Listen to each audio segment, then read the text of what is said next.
Jadi suku Najuu tidak punya tanah suku. Suku Tapi Najuu dia disebut suku karena dari keturunannya Najuu Paha itu. Najuu Paha. Jadi dari Najuu Paha itu Paha ini tidak punya punya, suku. Iya, tidak punya Karena tanah dia suku. itu lebih kepada penasehat, iya, atau pemberi petunjuk kepada kepada saudara-saudara iya. yang lain. Oke, lanjut. Dari situ, kenapa sampai bisa ada pembagian wilayah itu, misalnya di sini Ina Ali, di Iya. sini Najuu. Nah, suku itu pasti disertai dengan tanah, kayak bangsa Israel. Di podcast kali ini ada orang tua kita dari Sabu Timur. Nama kesayangan orang Sabu biasa disapa dengan Bapak Ahmad Tutu. Dan pada podcast kali ini teman-teman, kita akan berbincang-bincang mengenai pembagian wilayah berdasarkan suku yang ada di Sabu, khususnya di Sabu Timur.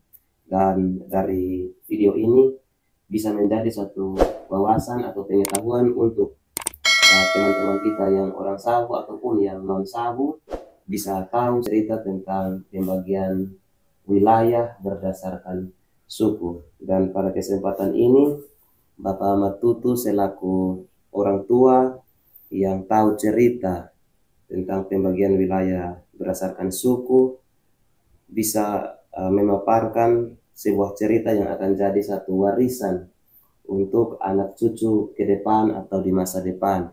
Sehingga dari cerita ini juga bisa mengambil satu sisi positif, menjadi sebuah warisan yang berguna di masa depan. Jadi Bapak Matutu, kita mulai menyangkut dengan pembagian wilayah berdasarkan suku khususnya di Sabu Timur. Berdasarkan pengalaman saya ketika datang di Sabu, saya kaget di Sabu ini ada wilayah petak lokasi berdasarkan suku, padahal sama-sama orang Sabu. Itu mungkin ada di punya, ada ceritanya. Jadi ceritanya seperti apa, Bapak Matutu? Coba berikan cerita supaya kita sama-sama bisa tahu cerita ini. Bapak Matutu mungkin bisa menjelaskan. Baik. Terima kasih kepada adik yang sudah memberikan kesempatan kepada saya untuk menceritakan secara singkat tentang pembagian suku yang ada di Sabu Timur. Iya, iya Bapak. Silakan Bapak. Sabu Timur ini dari dulu itu belum ada pembagian suku. Iya. Karena wilayah Sabu ini masih diperintahkan oleh seorang raja yang namanya Raja Seba. Ada di Seba itu Samuel Jami namanya. Iya. Dari Seba. Jadi diperintahkan oleh seorang raja untuk seluruh Sabu pada waktu dulu. Nah, kemudian sampai pada masanya Ina Hamadole. Ina Hamadole setelah dia kawin di Sabu Timur. Lalu Ina Hamadole punya anak Muhama dengan Pahahama. Iya. Nah, Muhama dengan Pahahama. Muhama dengan Pahahama. Muhama adalah anak yang paling sulung. Iya.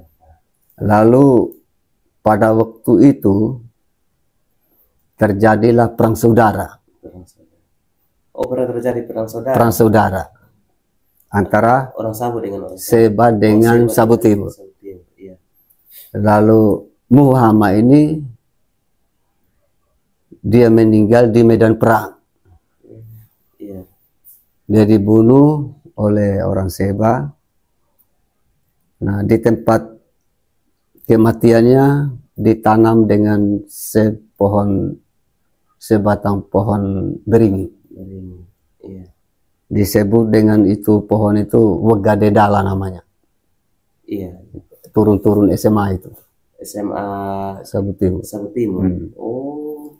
Tinggal Pahahama. Tinggal Pahahama. Karena dia sudah dibunuh. Iya. Nah, jadi berarti dari dua saudara. Dari dua saudara yang satu. Tapi walaupun dia sudah dibunuh, tapi dia sudah menyimpan artinya dia sudah punya keturunan dengan seorang perempuan walaupun belum lahir. Belum lahir. Iya.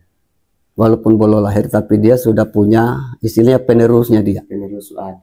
Nah, Oke. jadi ketika Muhammad punya anak lahir, maka dikasih namalah dia. Dikasih namanya Hire. Hire. Hire Muhu supaya keturunannya tidak hilang. Jadi Hire Muhu, dari Hire Wenyi, baru Hire itu makin hari makin besar, kemudian dia punya anak lagi, Hire. Wenyi Hire. Hire. Yang pertama siapa? Hire. Hire. Baru Wenyi. Baru Wenyi. Baru Raga. Baru Raga. Baru Puru. Sama Puru. Puru berarti Puru keempat.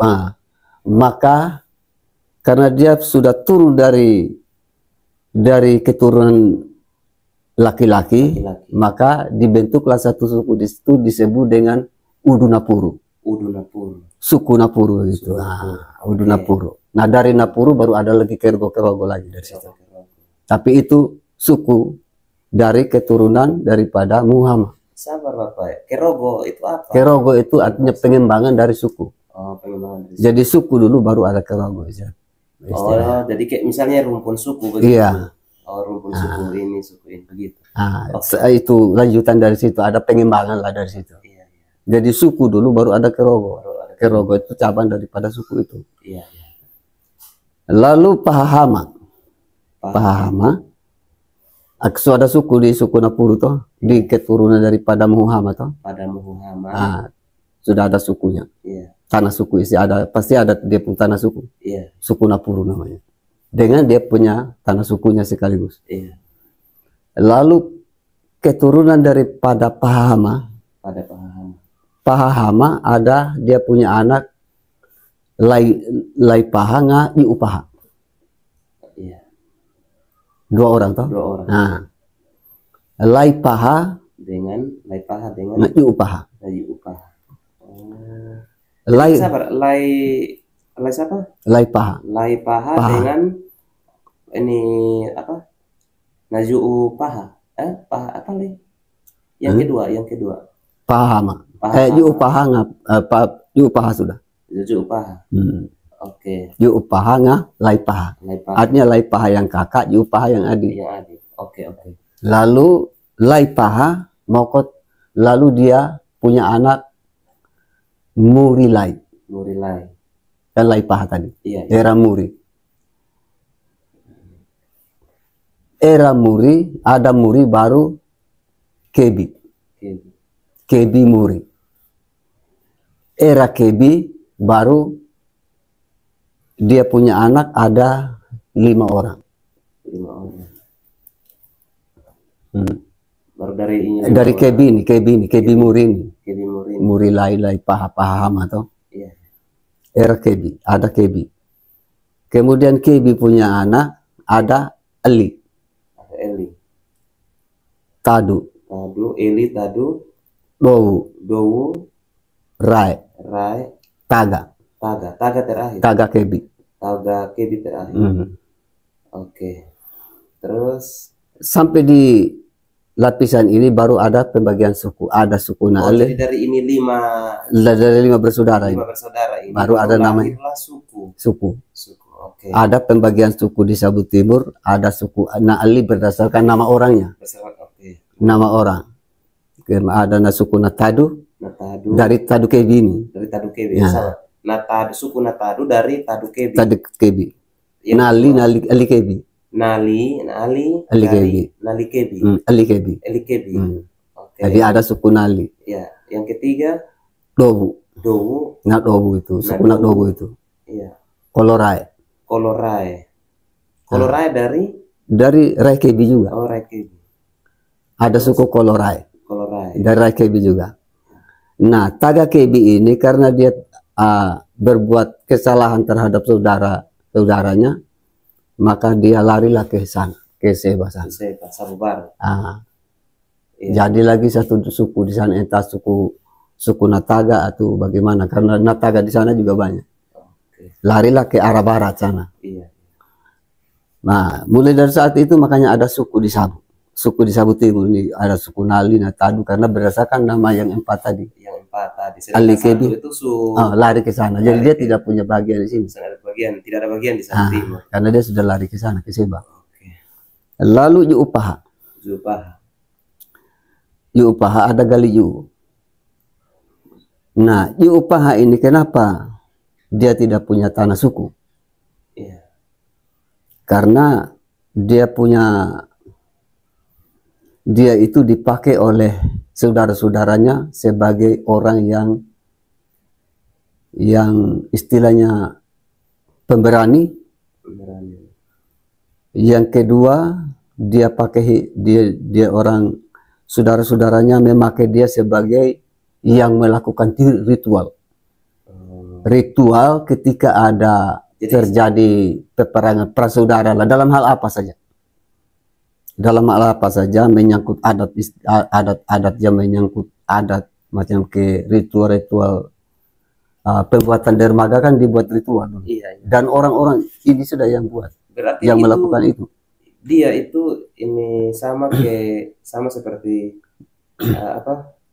panglima. Iya. Atau panglima perang. Iya. Ketua dari itu. Artinya dia sama seperti seorang imam yang memberikan petunjuk.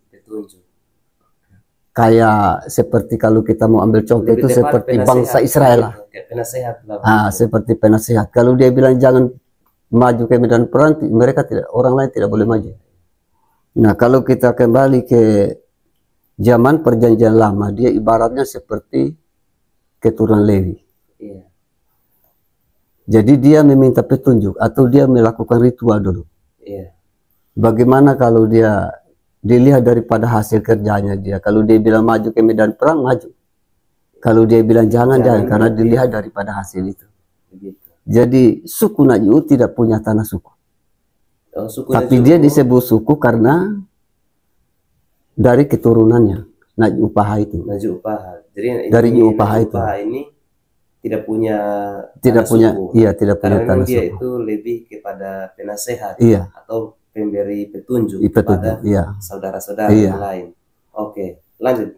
Dari situ kenapa sampai bisa ada pembagian wilayah itu, misalnya di sini Ena Ali, di sini Naj'u. Nah, suku itu pasti disertai dengan tanah kayak bangsa Israel. Tidak maksud begini supaya lebih terarah. Apa begini?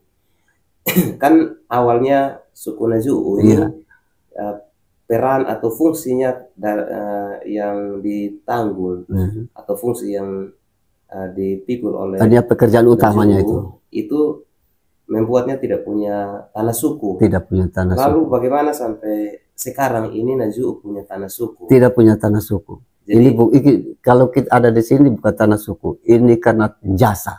Nah, itu yang karena jasa, karena dia bisa memimpin orang ke medan perang, karena menang, makanya dia diberikan tanda jasa. Karena dia telah memimpin orang ke medan perang dan menang. Jadi sebagai imbalan begitu. Imbalan. Sebagai imbalan. Jadi ini bukan tanah suku. Tanah Naj'u ini bukan tanah suku. Bukan tanah suku. Tetapi tanah. Jadi tanah kalau mau kan itu nanti ketahuannya dari silsilah keturunan daripada orang yang melakukan ritual. Sebagai warisan peninggalan dari kita punya nenek moyang yang melakukan ritual itu. Jadi bukan semua Naj'u yang punya hak di sini. Karena tidak ada hubungan darah daging dengan kita. Sebagai yang penerus daripada kita punya moyang. Hanya ketong kayak seperti ama guru tidak mungkin sebuah keluarga yang nikmati ama penghasil karya. Paling-paling ama punya anak saja. Berarti tidak semua suku Naj'u hanya diberikan kepada misalnya yang melakukan ritual itu. Yang melakukan ritual. Dan itu diwariskan sampai ke anak cucu. Ya, makanya ada intan. Makanya ada ini. Jadi karena ditinggali oleh orang yang dari suku Naj'u, makanya disebut Naj'u. Tapi bukan tanah suku. Tanah suku ada kaitannya dengan semua keturunan orang yang tadi pembagian suku awalnya itu. Pembagian awal. Sedangkan ini tidak. Memang suku Naju ini awalnya punya tidak punya tanah. Tidak punya tanah. Tapi karena ada orang yang melakukan ritual, akhirnya diberikan tanah sebagai tanda jasa atau hadiah jasa. Karena sudah berhasil melakukan tugas atau pekerjaan yang diberikan oleh pemilik tanah sebelumnya.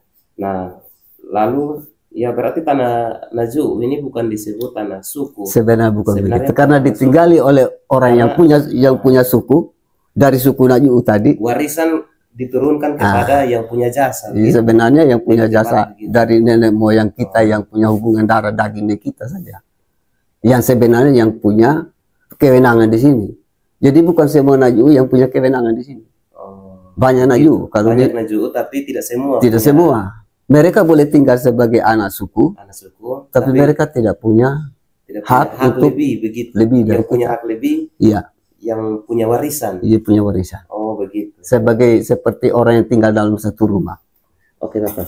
Nah, Bapak, ini menarik. Selama beberapa hari ini saya bergaul dengan saudara-saudara kita yang anak dari suku Naju'u. Mereka cerita kalau itu tanah yang ada di pesisir pantai Waju, karena kami turun untuk panah ikan, jadi bilang ini tanah suku Naju'u. Nah, mungkin Bapak bisa kasih cerita supaya kita punya teman-teman yang orang Sabu atau yang non Sabu bisa paham. Nah, kenapa begini tanah jadi milik suku Naju? Sebenarnya bukan milik suku, milik keturunan dari sama dengan ini juga. Cuma karena kita punya moyang juga yang melakukan ritual di sana karena dulu terjadi hama belalang, wabah. Hama belalang yang pernah naik ke darat pada waktu itu, pada zamannya Maramungara dengan Malenakebi. Malenakebi ini dari suku Nali, sedangkan Maramungara ini adalah kita punya moyang dari Naju. Nah, itu hama belalang kalau mereka sudah naik ke darat, apapun yang ada di darat itu dia sikat sampai habis. Entah kalau mereka naik pada musim tanam seperti ini, apapun yang hidup di darat itu dia hantam kasih habis, rata tanah. Namanya juga hama. Bahkan sampai rumah daun saja, kalau mereka sudah hinggap di rumah daun, setengah dia pun kepala daunnya saja, tapi daunnya sudah dimakan semua. Bahkan tuak saja pada waktu itu tuak itu dia mulai makan dari dia pun daun sampai ke dia pun batang bagian tengah. Jadi kadang-kadang batang tuak pada waktu itu saya masih dapat itu pada tahun 60, 65, 65, 66, 67 sampai tahun 75. Itu tuak itu. Itu tuak itu kadang-kadang dia modelnya dia apa? Kadang-kadang kecil, kadang-kadang besar, kadang-kadang kecil. Jadi dia bergelembung seperti batang. Dimakan itu karena dimakan oleh belalang dari dalam. Jadi kalau dia sone makan nanti dia makin hari makin besar. Ketika dia makan nanti dia kecil lagi. Jadi itu ketika musim barat, angin musim barat, kadang-kadang itu tuak itu patah. Nah sekarang susahnya ada lagi karena tuak yang ada ini tinggal dia punya anak yang tumbuh baru saja. Yang dulu-dulu susahnya ada lagi, satu susahnya ada lagi sebagai contoh. Nah, lalu tampillah dari Makebi Muri untuk mengembalikan itu belalang itu, hama belalang itu ke tempatnya atau ke dalam laut. Istilah ke dalam. Artinya memang mau mengusir. Mau mengusir mereka dengan membuat ritual. Nah, karena memang Naju terkenal dengan ritual dari moyangnya. Baru Makebi Muri dia janji kepada orang-orang pemuka-pemuka adat pada waktu itu, ketika dia melakukan ritual dia bilang tunggu saja dalam jangka waktu 3 hari. Kalau dia hilang, berarti kita untung. Kalau tidak, berarti akan semakin parah, dia bilang. Oke. Ketika dia melakukan ritual pada itu Makebimuri itu, dia tangkap 3 ekor dan mereka mengantar ke, artinya ke tempat tinggalnya mereka. Entah Kembalikan itu hama kembalikan ke tempat semula. Bukan kembali ke tempat semula, tapi malah tambah banyak, tambah jahat, 3 kali lipat. tambah jahat. Begitu. Bahkan sampai dia makan manusia. Oh, Itu belalang. ngeri juga. Karena memang Sone hilang dari darat, lalu tampil lagi saya punya moyang, namanya Maramungara. Marah-marah. Iya. Maramungara. Lalu dia tangkap 3 ekor, baru dia melakukan ritual di lubang yang di Biko itu. Ada lubang di goa yang di sana. Ada satu goa di situ. Nah, ini dia, ada muara. Ada Maramungara namanya. Yang Maramungara. Itu hama belalang.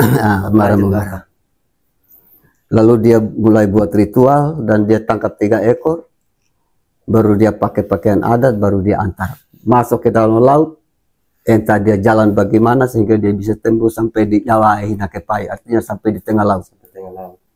Dia jalan iko bawah laut. Entah dia jalan itu bagaimana, pokoknya dia sudah jalan antar itu barang. Pada saat air laut itu surut, pasang. Bukan surut.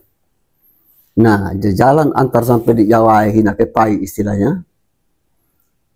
Baru antar 3 ekor itu, baru dia setelah dia kembali, baru dia berpesan kepada tuan-tuan adat pada waktu itu, kita tunggu 3 hari. Kalau sudah ada lagi berarti kita sudah berhasil. Iya. Ketika sampai 3 hari itu belalang semua hilang semua. Hilang semua dari darat, susahnya ada lagi, satu pun susahnya ada.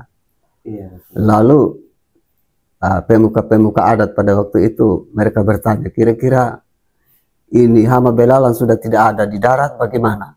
Kira-kira apa yang harus kita berikan kepada Bapak? Dia bilang, saya tidak mau uang. Oke. Pokoknya saya tidak mau barang, tidak mau hewan. Kalau boleh berikan ini tanah pada saya. Karena uang habis, emas bisa hilang. Tapi tanah, berikan tanah ini kepada saya. Jadi kalau dia naik lagi ke darat, saya bisa buat ritual lagi di sini. Maka berikanlah tanah itu kepada kami, keluarga. Jadi itu sebagai imbalan. Jadi yang punya hak di sana adalah keturunan dari itu juga. Dari Maramungara ini. Karena jasanya dia mengusir itu belalang yang ganas. Begitu. Jadi tidak semua anak suku Najuu, tidak semua, tetapi hanya keturunan dari Maramungara. Oh, begitu. Jadi ini dia teman-teman yang orang makanya ada istilah wahyu itu. Iya, wahyu. Ini dia ceritanya yang benar itu seperti ini. Jadi tidak semua anak dari suku Najuu yang memiliki itu warisan dari Maramungara kepada anak cucunya. Jadi tidak semua yang punya hak begitu. Oke Bapak, mungkin hanya ini saja podcast kita kali ini teman-teman. Ini saya perkenalkan lagi, ini Bapak Matutu, nama kesayangan Sabu. Orang Sabu itu selalu punya nama kesayangan. Bapak Matutu sudah menceritakan bagaimana sampai suku Najuu punya tanah. Jadi tidak semua anak suku Najuu punya tanah, tapi itu adalah warisan dari moyang mereka yang bernama Maramungara. Karena beliau adalah orang sakti, karena dengan kesaktiannya berhasil mengusir wabah yang begitu ganas. Lalu melakukan ritual-ritual untuk mengusir gangguan-gangguan berupa hama atau penyakit yang merajalela di masyarakat. Akhirnya diberikan imbalan. Tetapi hebatnya moyang dari siapa lagi? Dari Maramungara. Maramungara ini tidak mau menerima imbalan berupa uang atau emas. Tetapi hebatnya dia memilih untuk meminta tanah, dan itu sangat berguna, sangat berharga untuk Iya. anak-anak cucu sampai dengan hari ini. Itu sangat-sangat berharga. Oke teman-teman, demikianlah podcast kita kali ini. Tunggu lagi dulu, beta tambah sedikit. Oh ya, mau tambah. Ya, Sebe- ini mungkin Bapak ada tambahan untuk sebenarnya hama belalang ini kita tidak tahu itu seperti apa itu belalang. Iya. Pada tahun 1979 naik untuk makan orang punya tanaman di bagian pesisir pantai bagian selatan, Bebae sana. Bebae. Nah, pada saat itu sekitar jam 9 malam satu ekor datang ke rumah di kita rumah di Wolo ini. Rumah tua ini, bapak masih ada. Iya. Datang, dia masuk ikut pintu, baru dia hinggap di kami punya tengah-tengah anak-anak karena kita waktu itu masih kecil. Iya. Tahun 79. 1979. Ya. Nah, begitu kita tangkap, dia punya kepala itu warna putih. Berbeda dengan belalang. Beda. Oh. Baru dia punya bunyi itu kayak sementara kuda lari. Dia bunyi sayap itu. Itu besarnya? Besar sekali. Besar sekali. Besar lebih dari belalang Indo. Iya. Warna hijau. Tapi besar sekali. Nah, dia punya bunyi sayapnya itu. Kepakan sayap itu. Kayak kuda. Bunyi kaki kuda itu. Hentakan kaki kuda. Okay. Jadi begitu dia datang, ini hingga di kami punya tengah-tengah anak-anak kita tangkap. Bagaimana? Kita lihat begini, dia punya bagian dada ini berbulu semua. Ada bulu di sini. Baru dia punya ekor itu, dia punya bagian itu ekor itu, dia model kayaknya seperti kalajengking. Jadi kita tangkap, begitu kita tangkap, nah, saya punya bapak bilang jangan dikasih mati. Karena itu dia mau datang ke rumah untuk datang lihat anak cucu. Bisa jadi itu penjelmaan dari arwah moyang. Tahu lagi, itu bapak juga tidak tahu. Ini bisa cerita kenyataan saja. Jadi kita serahkan di bapak tua. Begitu bapak tua terima, baru bapak tua bilang, kami anak cucu artinya para ida kololede kalau bahasa Sabu artinya di Sabu ini di sini ini di wilayah ini ada sehat-sehat semua. Nah, jadi karena mungkin dia lapar, dia bilang di bapak tua bilang begini mungkin dia lapar, jadi nanti mama bikin air gula dulu mau kasih minum sama dia. Jadi mama tua ini, beta mama ini, air gula di Ka'bah, istilahnya tempurung dulu, belum ada gayung seperti sekarang, masih pakai dari tempurung kelapa. Gayung minum dari tempurung kelapa. Baru celop dia punya kepala 3 kali dalam air gula, baru suruh dia pulang. Nah, begitu setelah celop dia punya kepala 3 kali, dia terbang lewat pintu depan, terbang langsung hilang. Suruh kembali ke mereka punya tempat asal. Jadi semua yang dari sana hilang semua. Jadi waktu itu belalang yang datang itu bukan satu ekor. Satu ekor sah. Tapi yang datang yang main di sana banyak. Bermain di arah sana. Di arah sana itu makan orang punya tanaman itu. Tapi satu ekor banyak. Yang tembusan. Satu ekor datang ke rumah. Jadi itu mungkin pemimpin. Nah, entah pemimpin atau apa. Nah, intinya dia punya kepala ini putih. Artinya berbeda dari belalang beda. Baru dia punya dada ini ada bulu.